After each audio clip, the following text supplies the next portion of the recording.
Right மாணவர்களே, இன்றைய வகுப்பை நாங்கள் ஆரம்பிப்போம். போன வகுப்பில் நீங்கள் படித்தவற்றை நல்லா மீட்டு கொண்டு வந்திருப்பீர்கள். அந்த நோட்ஸில் தான் இன்றைக்கு நாங்கள் அதை கேள்விகளாக செய்ய இருக்கின்றோம். அவை அந்த நோட்ஸ் படித்த உங்களுக்கு இந்த கேள்விகள் சுலபமாக இருக்கும் என நினைக்கின்றேன். முதல் கேள்வியை வாசியுங்கள். கேள்வியை வாசித்தால் எவ்வாறு செய்யலாம் என்பதை பற்றி பாருங்கள். மூலகம் எல் பி தொகுதி மூலகமாகும். அது அரவப்பலையில் வளிமண்டல அமுக்கத்திலும் நிறமற்ற ஈரணு வாயுவாகும். பி குழுவில் ஒரு சில மூலகங்கள்தான் ஈரணு வாயுக்களாக காணப்படுகின்றன. அந்த மூலகங்களுடைய வரிசையில் கவனமாக பாருங்கள்.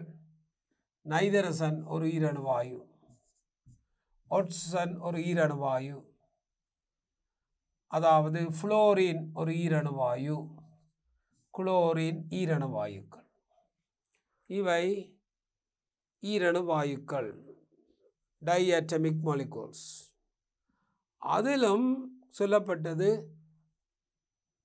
நிறமற்ற ஈரணு வாயு. ஆகவே இவை வராது.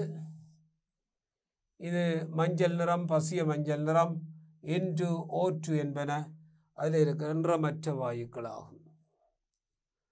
சரியோ, எல்லின் ஐதரைட்டு அக்கூட்டத்தில் ஏனைய மூலகங்களின் ஐதரைட்டுகளில் முருகில்ல கொதில்ல கூடியது.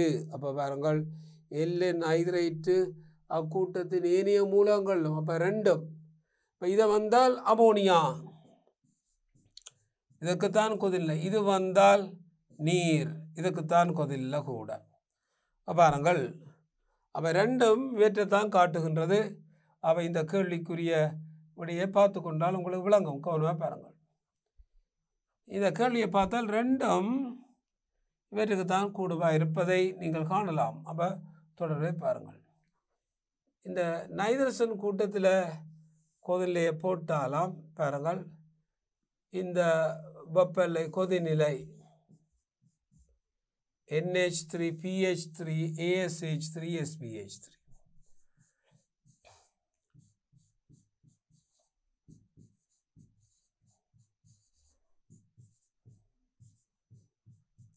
பாருங்கள், இதை விட இங்கே கொதிநிலை கூடவாக இருக்கின்றது. கொதிநிலை வேலை அவதானிக்கும் போது உங்களுக்கு விளங்குகின்றது. இந்த கூட்டத்தில் அவருக்குத்தான் கூட. ஆனால் நீரின் கூட்டத்தை நாங்கள் பார்த்தால் அது பாருங்கள் கொதிநிலை. பாருங்கள், இது மூலக hydrate H2O H2S H2S H2O H2S H2SC H2TE. இப்போ கேள்வியை பார்த்து உங்களுக்கு தெரியும். நைதரசனின் நிறமற்ற வாயு, ஆக்சிஜனின் நிறமற்ற வாயு. நைதரசனும் ஈரணு வாயு, ஆக்சிஜனும் ஈரணு வாயு. நைதரசனும் ஐதரைட்டை உருவாக்கும் NH3, ஆக்சிஜனும் எளிய ஐதரைட்டை உருவாக்கும் H2O. அந்த எளிய ஐதரைட்டுக்கு எல்லாவற்றிலும் பார்க்க கொதிநிலை கூட, உருகுநிலை கூட. ஆகவே அமோனியாவில் அந்த இயல்பு தட்டு. அமோனியாவை விட SPH3 அந்த கூட்டத்தில் கூடுவார். ஆனால் எல்லாம் நீரை விட இங்கே குறைவாக இருப்பதை காணலாம். பாருங்கள், இது H2O. அப்போ இந்த மாற்றத்தை நீங்கள் பார்த்தால் கவனித்துக் கொள்ளுங்கள். இது H2O. ஆகவே அங்கு நாங்கள் பயன்படுத்துகின்ற மாற்றம் இது H2O. ஏனையவற்றிலும் பார்க்க உயர்வாக இருக்கின்றது. இங்கே அப்படியல்ல. ஆகவே இதுக்கு பொருத்தமான விடை இந்த ஆக்சிஜன் ஆகும். பொருத்தமான விடை ஆக்சிஜன் ஆகும். எனவே இந்த கூட்டத்தை நாங்கள் கீழ் நோக்கி இப்போ நாங்கள் இதை பார்த்தாலாம். பாருங்கள், ஏனைய மூலகங்களின் ஐதரேட்டிலும் பார்க்க கொதில்ல உருகுல்ல உயர்வானது. மூலகம் எல், மூலகம் எல், மூலகம் எல். அப்போ பாருங்கள், இங்கே உள்ள மூலகம் எல்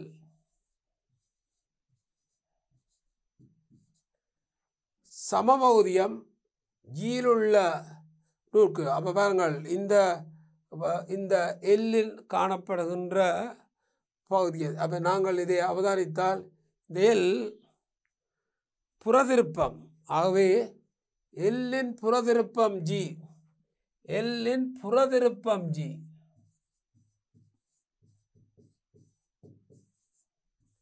கவனமாக பாருங்கள், மூலகம் எல்லின் புறதிருப்பம் ஜி. சமபகுதியம், ஒரே மூலக்கூற்று சூத்திரம், ஒரே அணுவன், வெவ்வேறு திணிவன். ஆனால் இங்கே தரப்பட்டது ஞாபகம் வையுங்கள், சமபகுதியம் அல்ல, புறதிருப்பம் ஜி. நீருள்ள நோய்க்கிருமிகளை அழித்து தொற்று நீக்குவதற்கு பயன்படுத்தப்படுகின்றது.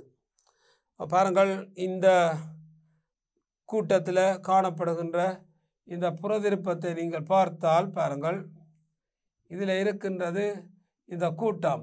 இந்த கூட்டம் இதில் O2 ஒரு புறதிருப்பம், ஓசோன் இன்னொரு புறதிருப்பம்.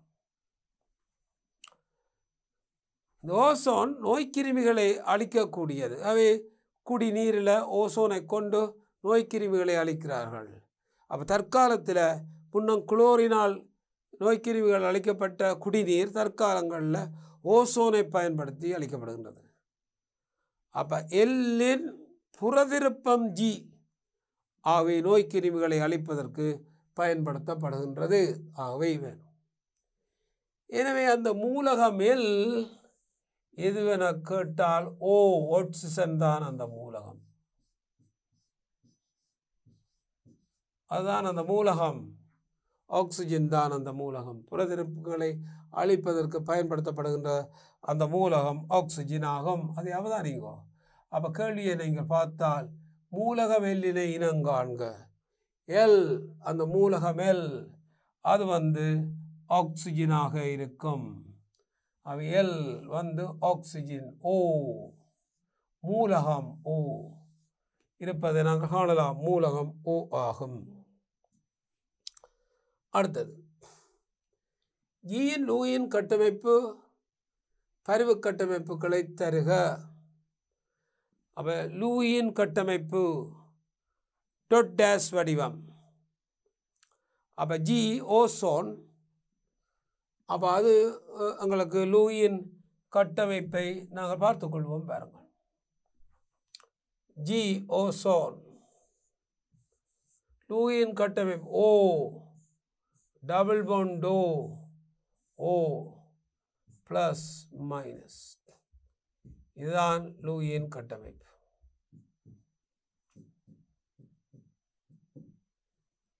லூயின் கட்டமைப்பு 2 4 6 8 2 4 6 8 2 4 6 8 லூயின் கட்டமைப்பு.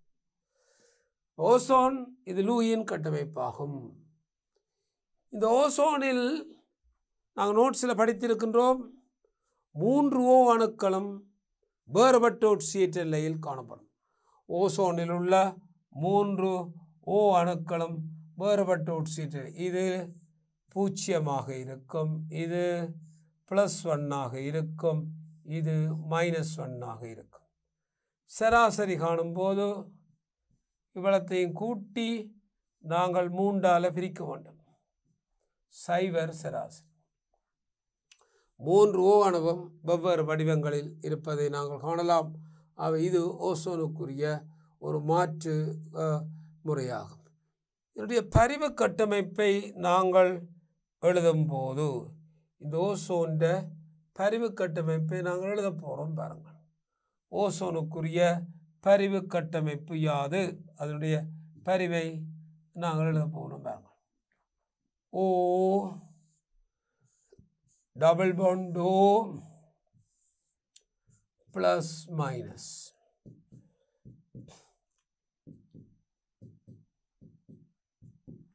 ஓசோன் பாருங்கள், ப்ளஸ் மைனஸ்.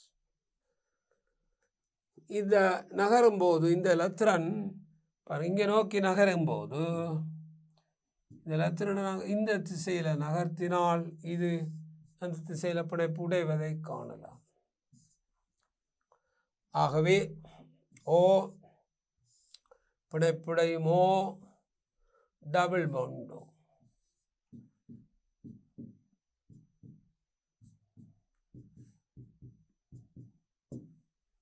பாருங்கள், இது ஓசோன், இது அங்காலும் இங்காலும் நகர்ந்த வண்ணம் இருப்பதை காணலாம். ரெண்டும் இதுவும் அதனது பரிவு கட்டமைப்புகள். ஓசோன் பரிவு கட்டமைப்பு, இந்த ரெண்டும் அதனது பரிவு கட்டமைப்பாக இருப்பதை நீங்கள் காணலாம். பரிவு கட்டமைப்பு ஆகவே இந்த ரெண்டும் உறுதியான கட்டமைப்புகள். ஆகவே இதனது பரிவு கலப்பை நாங்கள் எடுக்கக்கூடியதாக இருந்தால் பாருங்கள், பரிவு கலப்பு இவற்றுக்குரிய பரிவு கலப்பை பற்றி நாங்கள் பார்ப்போம். பாருங்கள், பரிவு கலப்பு ஒவ்வொன்றுக்கும் ஒரு டபுள். அப்போ பாருங்கள், பரிவு கலப்பு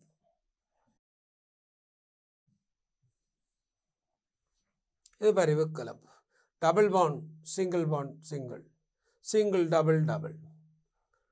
அவை கவனமாக பாருங்கள்.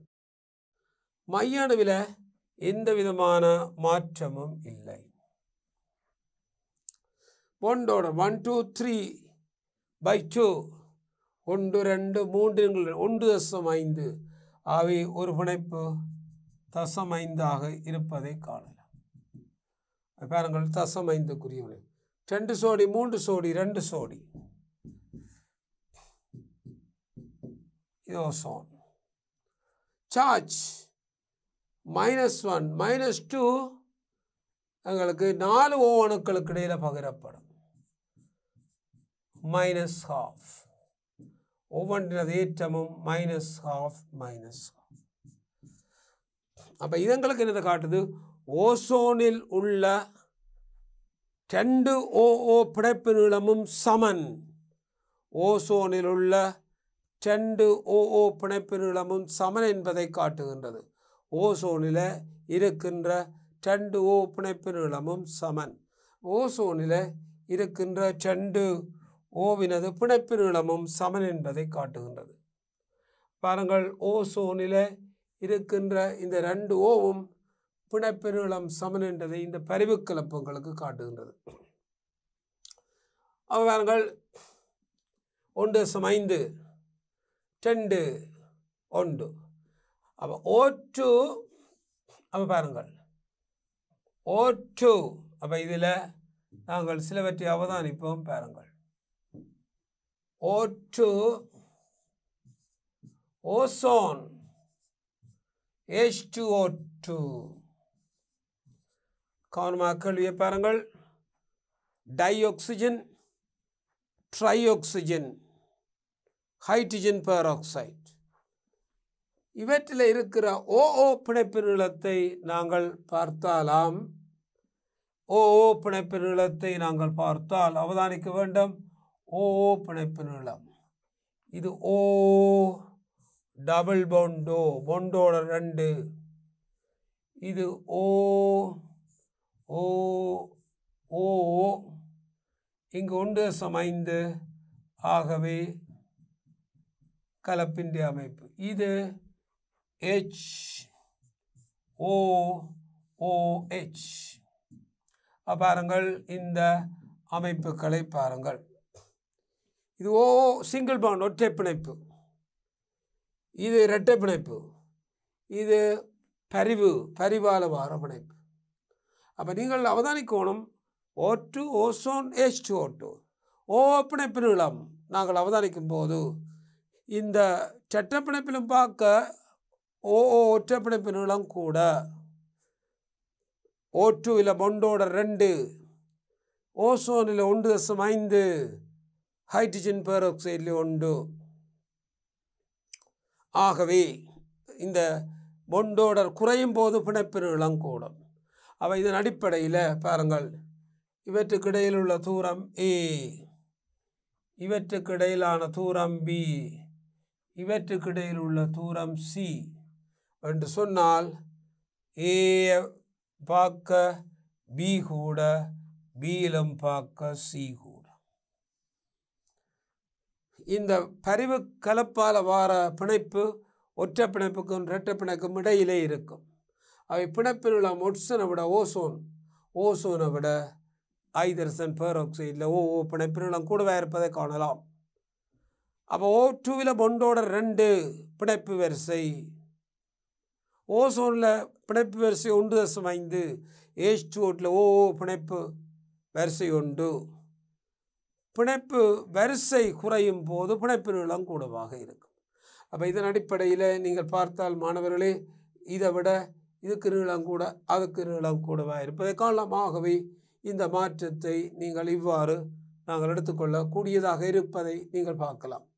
அப்போ இது பிரதானமானது, இதை அவதானித்துக் கொள்ளுங்கள். ஆகவே இந்த கேள்விக்குரிய விடையை பாருங்கள்.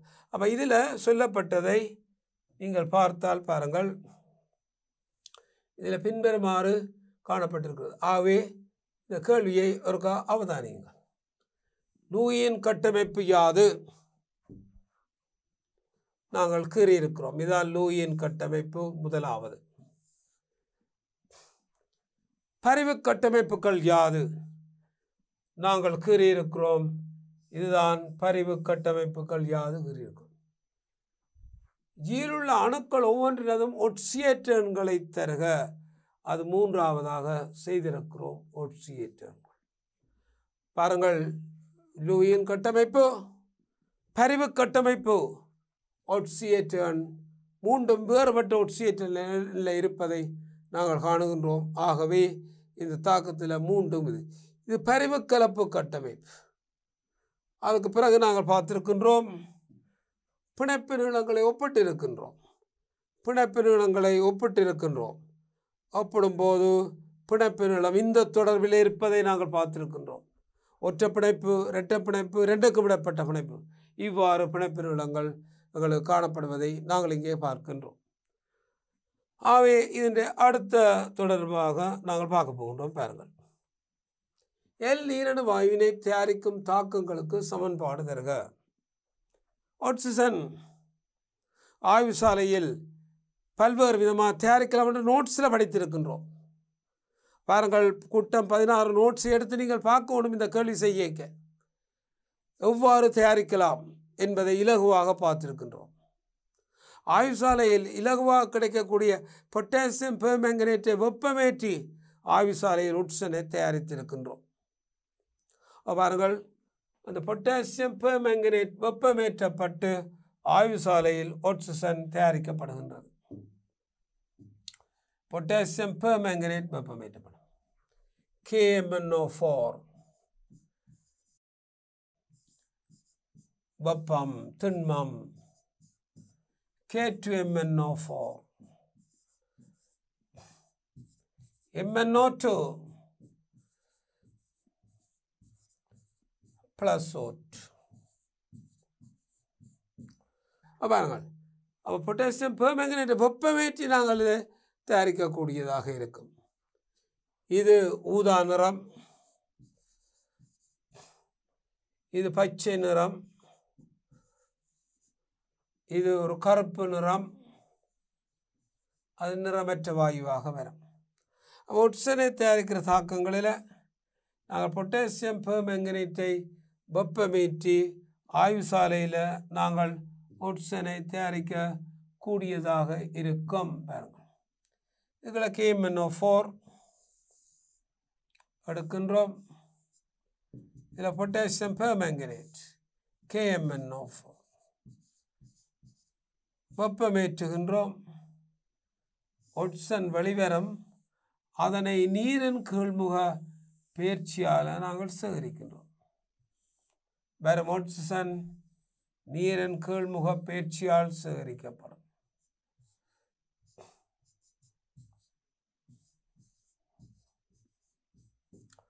ஆக்சிஜன் நீரில் கரையாது. ஆகவே நீரின் கீழ்முக பயிற்சியால் சேகரிக்கப்படும். வெப்பமேற்றும் போது O2 இதன் ஊடாக வரும். அதை நாங்கள் நீரின் கீழ்முக பயிற்சியால் சேர்க்கிறோம். நீர் எடுத்து ஆக்சிஜன் வரும்போது நீர்மட்டம் கீழ் இறங்கும். அவை நீரின் கீழ்முக பயிற்சியால் எங்களுக்கு இது சேகரிக்கப்படுவதை காணலாம். அவை பொட்டாசியம் பெர்மேங்கனேட்டின் வெப்பமேற்றலின் போது எங்களுக்கு இது பெற்றுக்கொள்ளப்படும். அதே மாதிரி பாருங்கள், இந்த KClO3, KNO3 போன்றவற்றை வெப்பமேற்றியும் தயாரிக்கலாம். இந்த தாக்கத்தில் பாருங்கள், KClO3 வெப்பம்,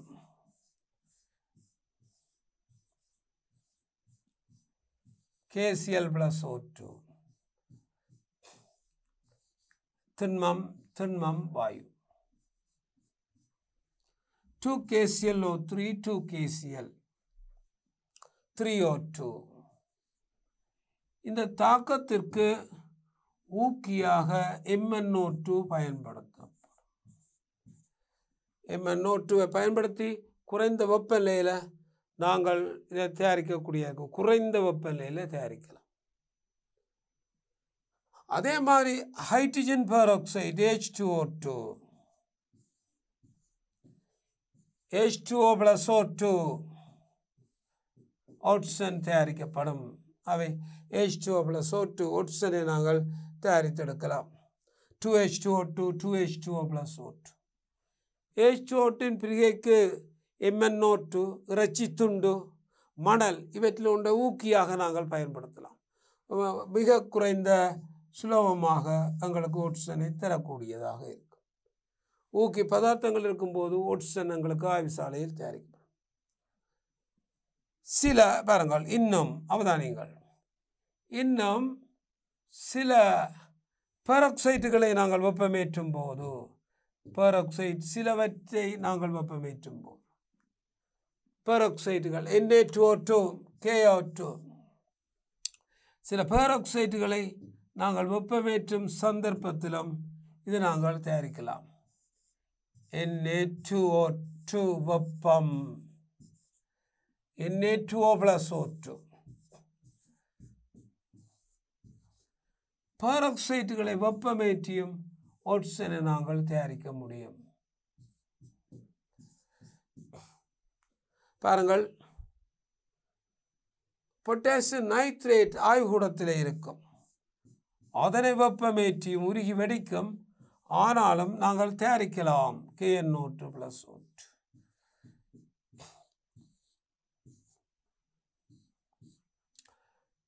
ஆய்வு சாலையில் ஆக்சிஜன் பல்வேறு முறைகளில் தயாரிக்கப்படும். ஹைட்ரஜன் பெராக்சைடு இலகுவாக தயாரிக்கப்படும். பொட்டாசியம் பெர்மங்கனேட் இலகுவாக தயாரிக்கப்படும். நீரில் நன்றாக கரையாத காரணத்தினால் நீரின் மேல் சேகரிக்கப்படும். ஆக்சிஜனை நாங்கள் பெற்றுக்கொள்ளலாம். அவை இந்த ஆக்சிஜன் ஆய்வு சாலையில் தயாரிக்கப்படுகின்றது. அவை இந்த ஆக்சிஜனில் இருந்து எவ்வாறு தயாரிக்கப்படும் என்பதை நாங்கள் பார்க்கின்றோம். அவை அதற்கான விடையை நாங்கள் பார்த்திருக்கின்றோம். அவதானியங்கள் என்ன மாதிரி ஆக்சிஜன் இங்கே தயாரிக்கப்படும் என்பது. எல்லிறக்கும் கூட்ட மூலகங்களின் முதலாம் இலத்திரனேற்ற வெப்ப உள்ளுறை மாற்றத்தை கீழுள்ள வரைவில் குறிக்க. இலத்திரனேற்ற வெப்ப உள்ளுறை வாயு நிலையில் காணப்படும் 1 மோல் மூலக அணுக்களின் இறுதி சக்தி மட்டத்திற்கு முடிவில் உள்ள 1 மோல் இலத்திரன்களை சேர்த்து வாயு நிலையில் உள்ள ஒரு மறை ஏற்ற அயனை தோற்றுவிக்க தேவையான சக்தி தான் முதலாம் இலத்திரனேற்ற வெப்ப உள்ளுறை என அழைக்கப்படும். பாருங்கள், முதலாம் இலத்திரனேற்ற வெப்ப உள்ளுறை வாயு நிலையில் காணப்படும் 1 மோல் மூலக அணுக்களின் இறுதி சக்தி மட்டத்திற்கு வாயு நிலையில் காணப்படும் 1 மோல் மூலக அணுக்களின் இறுதி சக்தி மட்டத்திற்கு முடிவில் காணப்படும் 1 மோல் இலத்திரன்களை சேர்த்து நாங்கள் எலக்ட்ரான் கெயின் என்தால்பி அவை Eg1 எலக்ட்ரான் கெயின் என்தால்பி என அழைக்கப்படும். அது Eg1 தரப்படும். அவை பாருங்கள், electron gain enthalpy delta Eg1. வாயு நிலையில் காணப்படும் மூலக அணுக்களின் இறுதி சக்தி மட்டத்துக்கு முடிவில் காணப்படும் 1 மோல் இலத்திரன்களை சேர்த்து வாயு நிலையில் உள்ள ஒரு மறையற்ற அயனை உருவாக்க தேவையான சக்தி இந்த இலத்திரன் நாட்ட சக்தி, இலத்திரன் நாட்ட வெப்ப உள்ளுறை எனப்படும். பொதுவாக இந்த S1 அமைப்பில் மூலகம் காணப்படும் போது அல்லது S2P3 அமைப்பில் மூலகம் காணப்படும் போது அல்லது S2P5 அமைப்பில் மூலகம் காணப்படும் போது எங்களுக்கு பாருங்கள், S1 S2P2 S2P5 இலத்திரனை ஏற்பது சுலபமாகும். S1 இலத்திரனை ஏற்றால் S2 ஆக உறுதியான அமைப்புக்கு மாறும். H2B2 லத்திரனை ஏற்றால் H2B3 அரன்றம்பல்லைக்கு மாறும். H2By லத்திரன் ஒன்று ஏற்றால் H2B3க்கு மாறும். பெருமளவு வெப்பத்தை வெளியேற்றும். ஆனாலும் கவனியுங்கோ, மூலகங்கள் பாருங்கள், மூலகம் H2B3 H2B6 அமைப்பில் காணப்பட்டால் இலத்திரனை ஏற்பது கடினம். அங்கு பெருமளவு வெப்பம் கொடுக்க வேண்டும். இவற்றினது டெல்டா Eg1 நேர்பெருமானம் உடையது. எல்லாம் பாசிட்டிவ் நேர்கணிய முடியாது.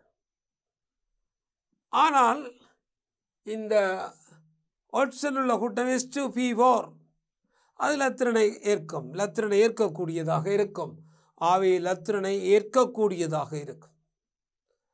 அப்போ H2P4 லத்திரனை ஏற்கக்கூடியது, ஏற்கக்கூடியதாக இருப்பதை நாங்கள் காணலாம். எனவே அங்கே வெப்பம் வெளியேற்றப்படும்.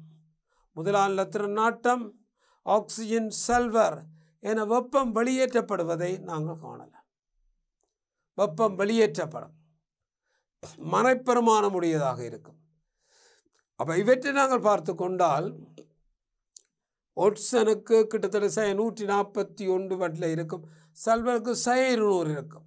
அங்கால போக போக ஏற்பது குறைந்து கொண்டு போவதை நீங்கள் காணலாம். அப்போ பாருங்கள், ஆகவே இந்த பெருமானங்களை பார்த்தால் இந்த கூட்டம் 16 லத்திரனை சேர்க்கும் போது கூடிய வெப்பத்தை வெளியேற்றக்கூடியது சல்ஃபர். மற்ற மூலகங்களிலும் பார்க்க குறைந்த வெப்பத்தை தான் வெளியேற்றும். ஆகவே இதற்கான இலத்திரன் நாட்ட வெப்ப உள்ளுறையை நாங்கள் பார்க்கும்போது எவ்வகையான மாற்றம் இருக்கும் என்பதை நாங்கள் பார்க்கின்றோம். அப்போ இந்த வரைவிலே நீங்கள் அழைத்தால் இங்கே வாருங்கள், இந்த வரைவை நாங்கள் போட்டால்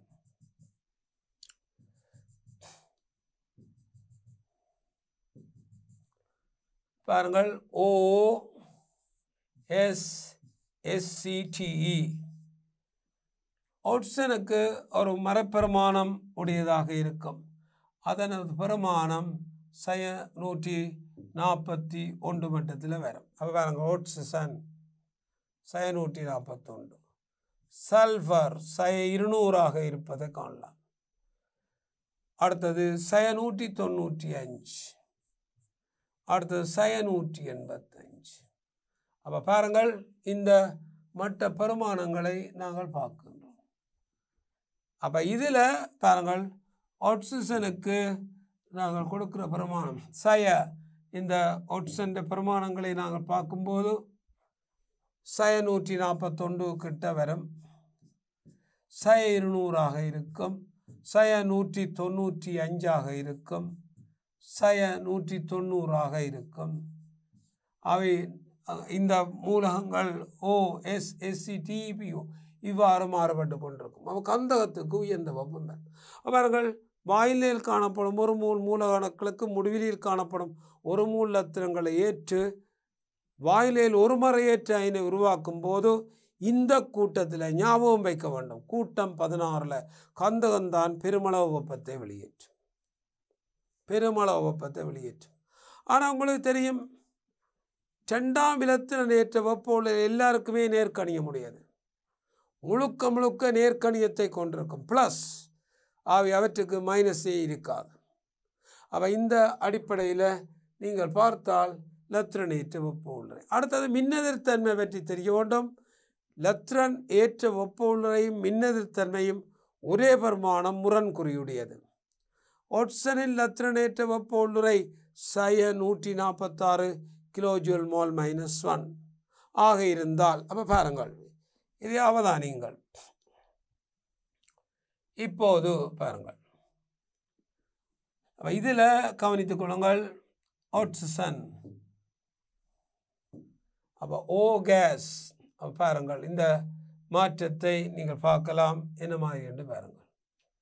இங்கே பாருங்கள், அப்போ இந்த மாற்றத்தை பாருங்கள், O gas plus C, O minus gas,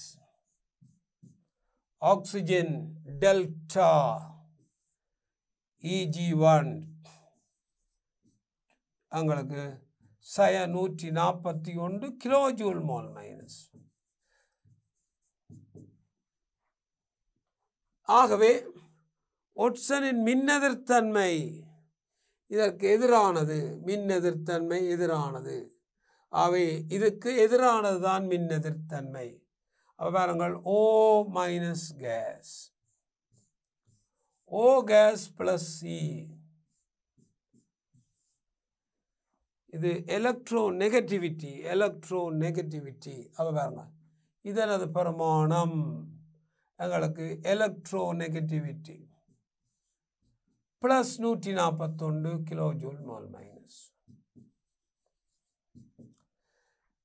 அப்போ எலக்ட்ரான் கெயின் என்தால்பிக்கும் மின்னெதிர்த்தன்மையும் ஒரே பிரமாணம், ஒன்று மற்றதுக்கு முரணான தாக்கம். வெப்ப ரசாயனத்தில் தெரியும், குறித்தொரு தாக்கம் குறித்த நிபந்தனை நடைபெறும் போது வெப்பம் வெளியேற்றப்படும் ஆயின் அதே தாக்கம் அதற்கு எதிரான திசையில் அதே அளவு வெப்பம் உறிஞ்சப்படும்.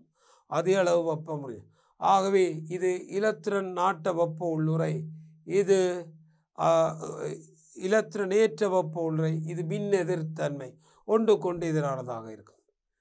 எனவே இந்த கூட்டம் 16ல் ஆக்சிஜன், சல்வர், செலனியம், டெலூரியம் இவற்றுக்கெல்லாம் இலத்திரனேற்றம் மைனஸாக இருக்கிறபடியால் அவற்றின் மின்னெதிர்த்தன்மைகள் நேர்கணிய முடியன, ப்ளஸ் நேர்கணிய முடியதாக இருப்பதை காணலாம். ஒன்றுக்கொன்று எதிரானது மின்னெதிர்த்தன்மை இலத்திரன் நாட்ட வெப்ப உள்ளுறை. கந்தகத்தின் இலத்திரனேற்ற வெப்ப உள்ளுறை Eg1, கந்தகம் சல்வர்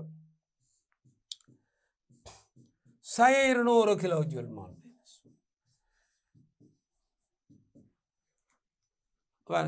அப்போ எலக்ட்ரான் அஃபினிட்டி அப்போ delta EA1 affinity plus 200 kilojoule mole minus. பாருங்கள், அதாவது எலக்ட்ரான் அஃபினிட்டியும் இலத்திரன் நாட்ட வெப்போலும் ஒன்று கொண்டு எதிரானது. இலத்திரன் நாட்டம் என்று சொல்லப்படும். இலத்திரன் நாட்டம் 141 என்றால் ஒட்சனுக்கு 141, கந்தகத்துக்கு 200 என்றால் எலக்ட்ரான் அஃபினிட்டி 1 200. எனவே கூட்டம் 16ல் உள்ள எல்லா மூலகங்களும் எலக்ட்ரான் கெயின் என்தால்பி மைனஸ் பிரமாணமாக உடையதாக இருப்பதால் அவற்றின் இலத்திரன் நாட்டம் ப்ளஸ் பிரமாணம் உடையன, ப்ளஸ் நேர்கணியமாக இருப்பதை நாங்கள் காணலாம். ஆகவே இதனுடைய வரைவை பார்த்து கொண்டால் உங்களுக்கு தெரிகின்றது என்ன மாற்றத்தை நாங்கள் இதிலே காட்டுகின்றோம் என்பதை பற்றி நாங்கள் பார்க்கின்றோம். ஆகவே அதனது வரைவு நாட்டத்தை நீங்கள் பார்க்கும்போது அந்த விலையை நாங்கள் பெற்றுக்கொள்ளலாம். அவனுமா பாருங்கள், இதுதான் கேள்வி. பாருங்கள், இருக்கும் கூட்டம் முதலாம் இலத்திரனேற்ற வெப்ப உள்ளுறை மாற்றத்தினை கீழுள்ள வரைவில் குறிக்க.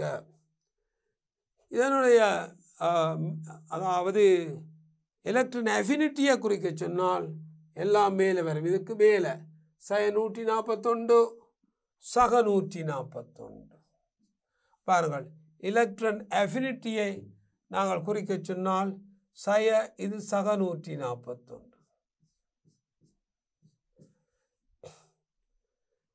200 இருந்தால் பாருங்கள், 200 இருந்தால் அது 200. அப்போ அது மாறி செல்வதை நாங்கள் காணலாம். அப்போ இலத்திரன் நாட்டம் இலத்திரனேற்ற ஒன்றுக்கொன்று முரணான குறிகளை கொண்டிருப்பதை இந்த வரைவு உங்களுக்கு காட்டி செல்வதை நீங்கள் காணலாம். கவனமாக பாருங்கள்.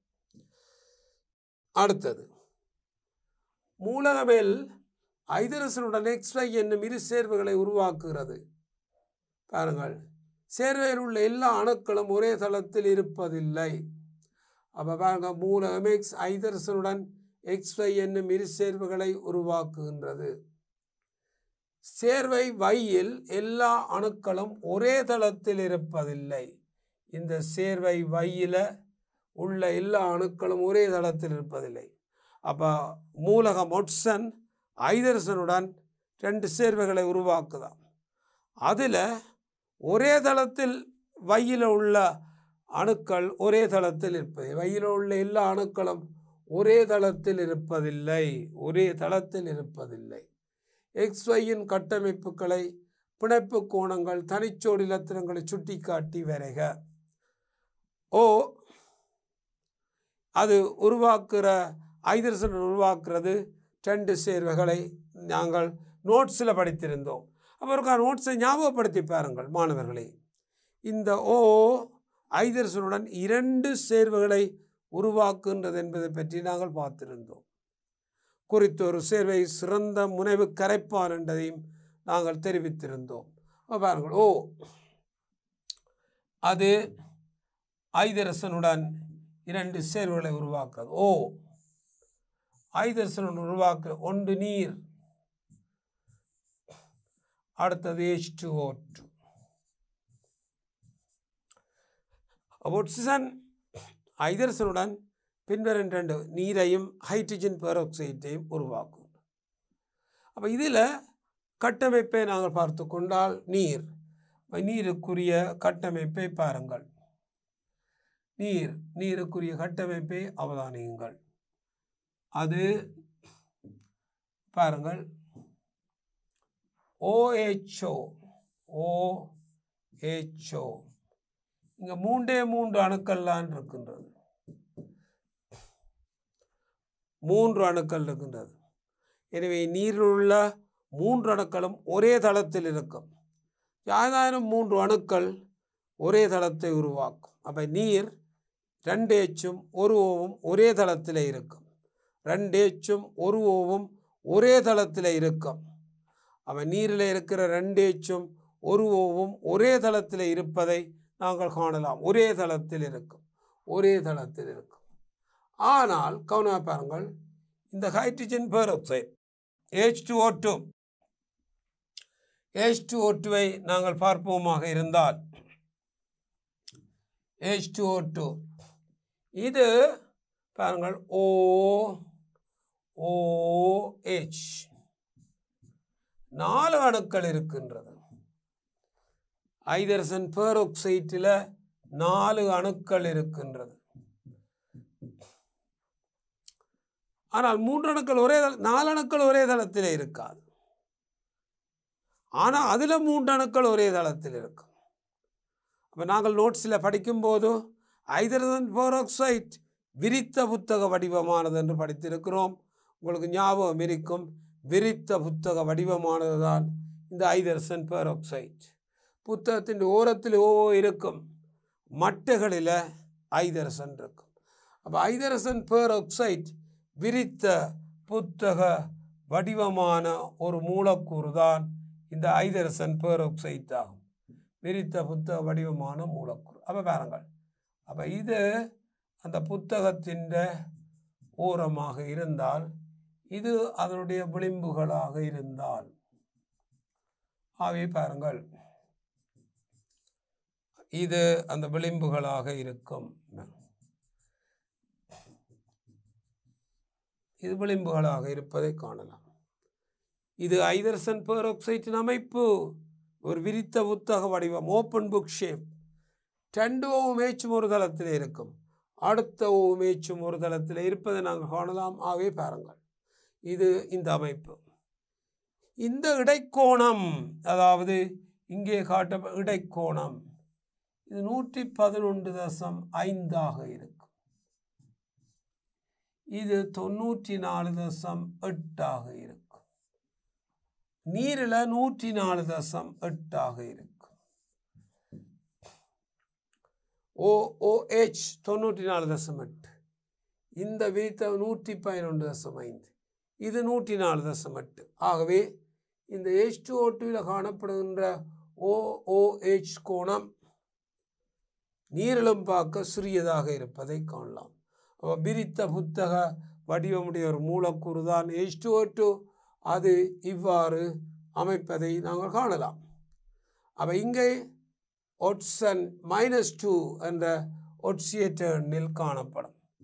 நீரில் ஆக்சிஜன் காணப்படும் ஒட்சியேட்டர்ன் பாருங்கள் நீரில் ஒட்சன் காணப்படும் ஒட்சியேட்டர்ன் -1 -1 +1 +1 -2 இங்கே -1 +1 +1 -1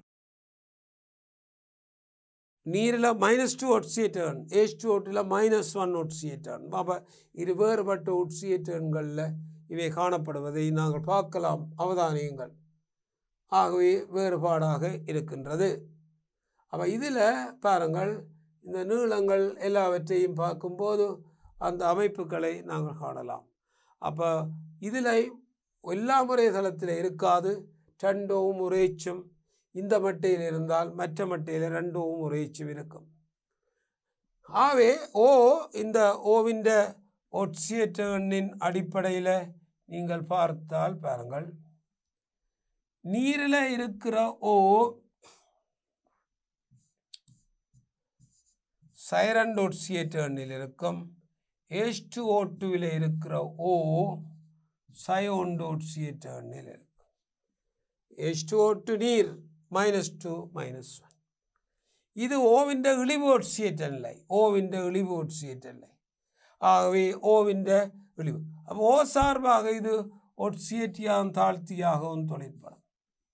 ஆனால் நீரோ ஓ சார்பாக தொழிற்பட இயலாது, சைரண்டை விட குறைய இயலாது. ஐதர்சன் சார்பாக தொழிற்படலாம். அப்போ இவ்வகையான மாற்றத்தை நீங்கள் இங்கே காணலாம். பாருங்கள், இந்த கேள்வியை நீங்கள் அவதானித்தால் தெரியும். அதற்குரிய விடை என்ன என்பதை பற்றி பாருங்கள். XYயின் கட்டமைப்புகளை பிணைப்பு கோணங்கள் தனிச்சோடிகள் சுட்டிக்காட்டி வரைக. பிணைப்பு கோணம் தனிச்சோடிகளை சுட்டிக்காட்டி நாங்கள் இந்த கட்டமைப்பை வரைந்திருக்கின்றோம். ஆகவே அந்த கட்டமைப்பை நீங்கள் பார்த்தால் உங்களுக்கு தெரியும் என்ன மாதிரியான கட்டமைப்பு இதில் காணப்படுகின்றது என்பதை நீங்கள் பார்க்கலாம். பாருங்கள், அடுத்தது XYயில் கீழுள்ள இயல்புகளை பெரிது என குறியை பயன்படுத்தி தருக. அப்போ பெரிது சிறிது என்ற குறியை நாங்கள் பயன்படுத்தி கொடுக்க வேண்டும். நீர் பிணைப்பு கோணம் 104.5, OOH பிணைப்பு கோணம் 94.8. அப்போ நீரில் பிணைப்பு கோணம் கூட, H2O2வில் OOO பிணைப்பு கோணம் குறைவாக இருப்பதை நாங்கள் கண்டிருக்கின்றோம். கொதிநிலை, நீரிலும் ஐதரசன் பிணைப்புகள் இருக்கின்றது, H2O2லும் ஐதரசன் பிணைப்புகள் இருக்கின்றது. நீரில் காணப்படும் ஐதரசன் பிணைப்புகளுடன் ஒப்பிடும்போது H2O2வில் ஐதரசன் பிணைப்புகள் கூட. ஆகிய பிணைப்புகளை உடைக்கக்கூடிய சக்தி தேவை நீரை விட H2O2 கொதிநிலை கூட. நியம நிலையில் நீர் 100 பாக சியில் கொதிக்குமாயிருந்தால் H2O2 180 பாக சியில் கொதிக்கும். ஐதரசன் பிணைப்புகளின் எண்ணிக்கை தான் காரணம். நீரிலும் 2 OH இருக்கு, H2O2லும் 2 OH இருக்கு. நீரின் பரமனை விட H2O2வும் பரமன் கூட, ஐதரசன் பிணைப்புகளின் எண்ணிக்கையும் கூட. ஆகவே கொதிநிலை நீரை விட H2O2 கூட. ஐதரசன் பிணைப்பால் மூலக்கூறுகள் நெருங்குவதால் நீர் திரவ நிலையில் இருந்தாலும் H2O2 திரவ நிலையில் இருந்தாலும் அது பாகுத்தன்மை உடையதாக இருக்கும். பாகுத்தன்மை இயல்பு எங்களுக்கு மூலக்கூறுகள் நெருங்கி ஒரு பாகுத்தன்மைக்குள்ளாவதை நீங்கள் காணலாம். அப்போ பாருங்கள், பாகுத்தன்மை இயல்பு. அப்போ இப்போது இதை நாங்கள் பார்த்திருக்கின்றோம். அதே போல் அடுத்த இயல்பை பாருங்கள், அடர்த்தி.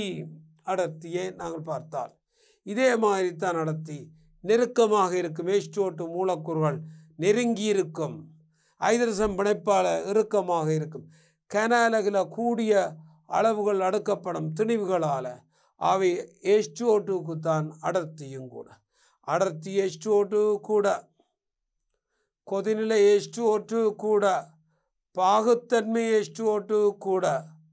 இவ்வாறாக எல்லாமே H2O2க்கு உயர்வு.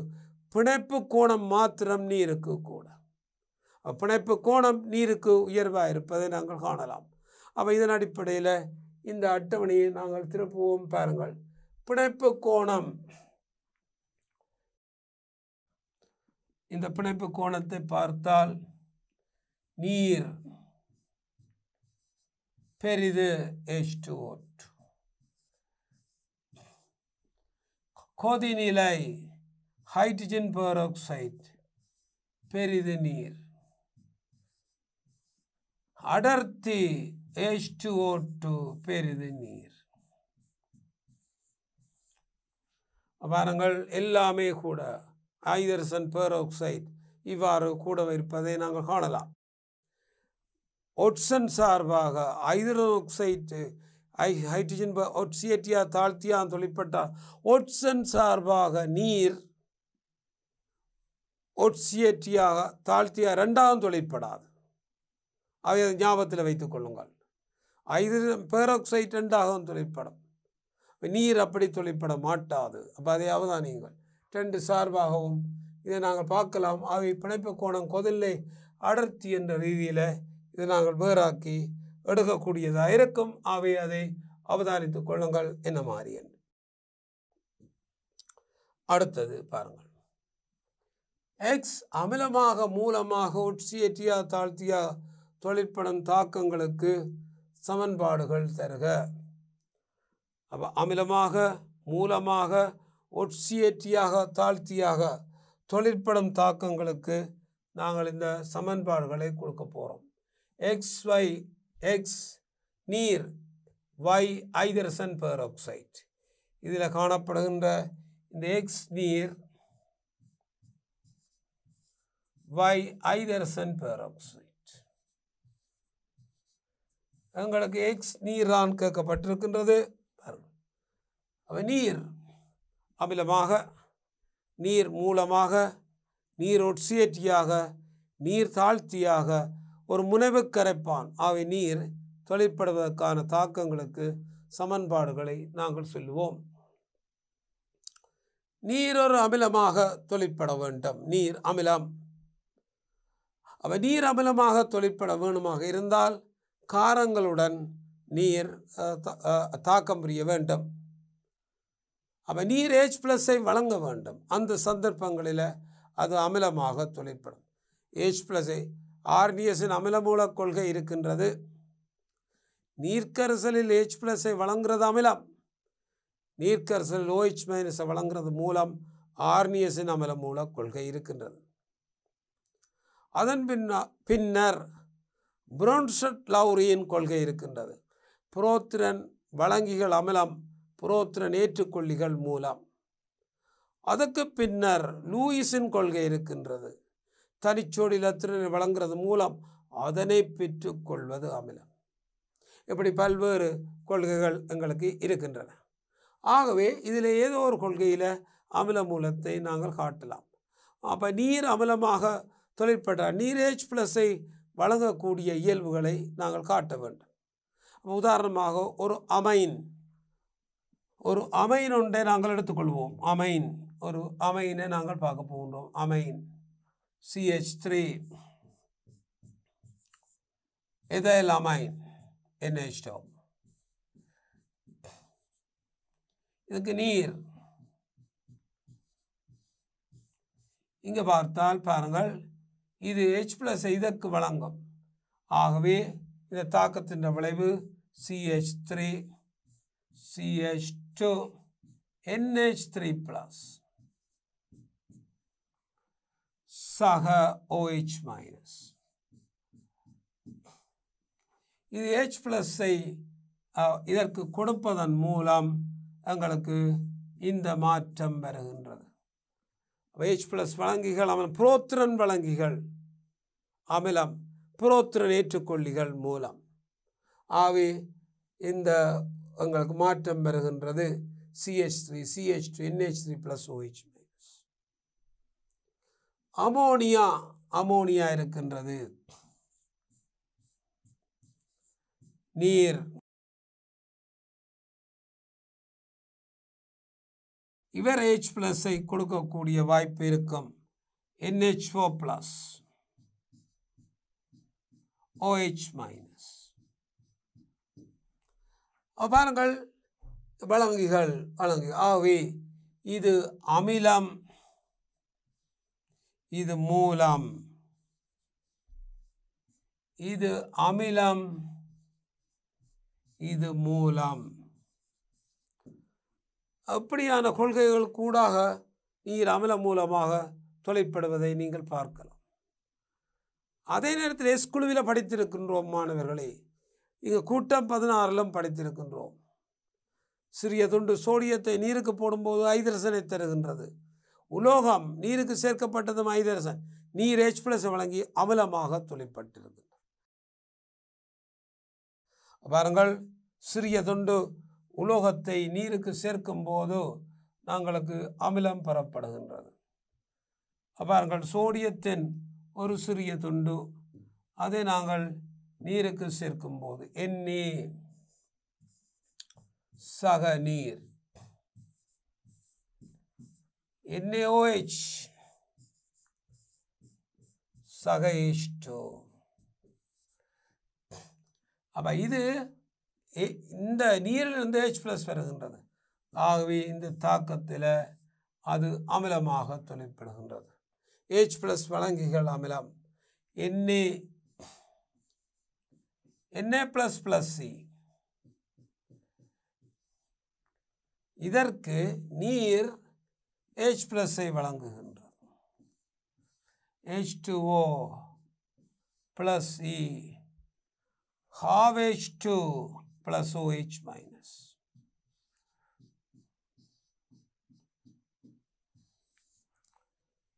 அவர்கள் இந்த தாக்கத்தை கூட்டும் போது இலத்திரன் நீக்கப்படும். நீரினால் H+ வழங்கப்படுகின்றது. ஆகவே அமிலமாக தொழிற்படுவதை காட்டலாம். ஐதரசன். அப்போ இந்த தாக்கங்கள் அடையும் போது சோடியம் சக நீர், NaOH சக ½ ஐதரசன் 2ஆல் பெருக்கும்போது அமிலம். அப்போ ஒரு உலோகத்தை நாங்கள் ஒரு பதார்த்தத்தில் இடும்போது ஐதரசனை வெளியேற்றினால் அது அமிலமாக தொழிற்படுகிறது. கூட்டம் 1 கூட்டம் 2 உலோகங்கள் நீருடன் தாக்கி அமிலத்தை ஐதரசனை தரும். இந்த தாக்கத்தில் அது அமிலமாக தொழிற்படுவதை காட்டலாம். அமிலமாக. அடுத்த பாருங்கள், நீர் மூலமாக தொழிற்படும் தாக்கம். நீர் மூலமாக தொழிற்படும் தாக்கம். பாருங்கள், நீர் மூலமாக தொழிற்படுகின்ற தாக்கம். அப்போ நீர் H+ ஏற்றுக்கொண்டால் அது மூலமாக தொழிற்படும். HCl சக நீர் H+ ஏற்கும். அவை H3O + Cl-. பாருங்கள், இந்த தாக்கத்தில் நீர் H+ ஏற்பதால் அது எங்களுக்கு மூலமாக தொழிற்படுகிறது. மூலம். H+ ஏற்கின்ற சந்தர்ப்பங்களில் நீர் மூலமாக தொழிற்படுவதை நாங்கள் காட்டலாம். அது வண்ணமிலமோ மென்னமிலமோ H+ ஏற்கும். அவ்வகையான சந்தர்ப்பங்களில் அது மூலமாக தொழிற்படும். மென்னமிலம், விரும்பின ஒரு மென்னமிலத்தை நீங்கள் பயன்படுத்தலாம். பாருங்கள், ஃபோமிக் அமிலம், இது ஒரு மென்னமிலம். இதை நீருக்கு சேர்க்கும் போது H+ ஏற்றுக்கொள்ளுது. HCOO- சக H3O+. அவை அமிலம் மூலம். அப்போ பாருங்கள், இது மூலமாக தொழிற்படுகிறது.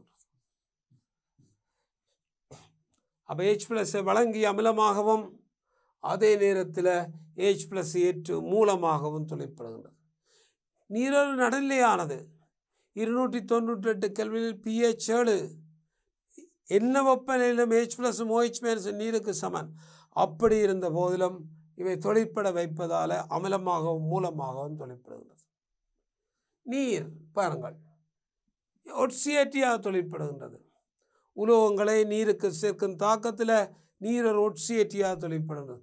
உலோக ஹைட்ரோக்சைட்டையும் ஐதரசனையும் தருகின்றது. அப்போ நீர் ஒட்சியேட்டியாகவும் தொழிற்படுகின்றது. நீர் தாழ்த்தியாகவும் தொழிற்படுகின்றது.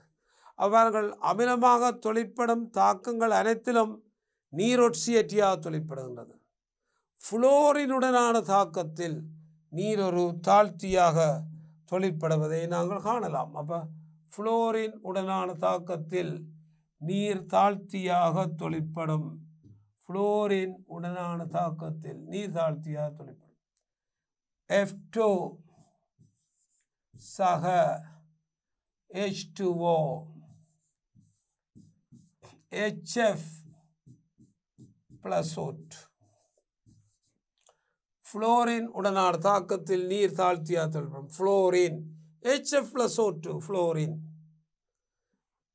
அப்போ 2 HF இதில் அரை வரும். அப்போ முழுவதையும் 2ஆல் பெருக்கினால் உங்களுக்கு விடை வரும். பாருங்கள் 4. அவை இந்த தாக்கத்தில் அது சைவராக இருக்கிற ஃப்ளோரினை ஒன்றுக்கு கொண்டு வரும். ஆகவே தாழ்த்தியாக தொழிற்படும். அப்போ நீர் நிறமற்ற திரவம், ஒரு சிறந்த கரைப்பான், நடுநிலையானது, ஒரு நடுநிலை ஆக்சைடு என்று இதை நாங்கள் கூறலாம். அப்படிப்பட்ட நீர் அமிலமாக தொழிற்படும், மூலமாக தொழிற்படும், ஒட்சியேற்றியாக தொழிற்படும், தாழ்த்தியாக தொழிற்படும். சிறந்த ஒரு கரைப்பான், முனைவு கரைப்பான். முனைவு உள்ள பதார்த்தங்கள் எல்லாம் நீரில் நன்கு கரையும். ஐதரசன் பிணைப்புகளை உருவாக்கி பல பதார்த்தங்களை கரைக்கும். HF நீரில் கரையும் ஐதரசன் பிணைப்பை உருவாக்கி. அமோனியா நீரில் கரையும் ஐதரசன் பிணைப்பை உருவாக்கி. மெத்தனால் நீரில் கரையும் ஐதரசன் பிணைப்பை உருவாக்கி. எதனால் நீரில் கரையும் ஐதரசன் பிணைப்பை உருவாக்கி. அசெட்டிக் அமிலம் நீரில் கரையும் ஐதரசன் பிணைப்பை உருவாக்கி. ஆகிய ஒரு கரைப்பானாகவும் இந்த நீர் தொழிற்பட்டு அமிலமாக, மூலமாக, ஒட்சியேற்றியாக, தாழ்த்தியாக ஒரு கரைப்பானாகவும் இந்த நீர் தொழிற்படுவதை நாங்கள் காணலாம். ஆகவே அந்த நீருக்குரிய இயல்பை நாங்கள் பார்த்து கொள்கின்றோம். எனவே மாணவர்களே, நாங்கள் இந்த இன்றைய வகுப்பை இத்துடன் நிறைவு செய்து கொள்கின்றோம். அவை நீங்கள் படித்த பாடங்களை கவனமாக மீட்டு பார்க்கணும். ஏஎல் ஒரு போட்டி பரீட்சை. அப்போ போட்டி பரீட்சையில் இந்த சின்ன சின்ன அம்சங்களைத்தான் நாங்கள் கேட்பார்கள். இன்ஆர்கானிக்கில் பெரும்பாலான கேள்விகள் உங்களுக்கு வருவதுண்டு. எனவே இவற்றை கவனமாக பாருங்கள் மாணவர்களே. கவனமாக பார்த்து நீங்கள் ஏஎல் பரீட்சையில் நீங்கள் எப்பவும் வெற்றி பெறுவதற்குரிய முயற்சிகளை நன்றாக மேற்கொள்ளுங்கள். நாங்கள் படிப்படியாக சின்ன விஷயங்களிலிருந்து தான் இவற்றை நாங்கள் சொல்லிக்கொண்டு போகின்றோம். எனவே இன்றைய வகுப்பை இத்துடன் நிறுத்துகின்றேன். தொடர்ந்தும் அடுத்த வகுப்பை நாங்கள் அடுத்த வகுப்பிலே நாங்கள் மிச்ச அம்சங்களை பற்றி உங்களுக்கு கூற இருக்கின்றேன். எனவே இந்த வகுப்பை இப்போது முடித்துக்கொள்வோம்.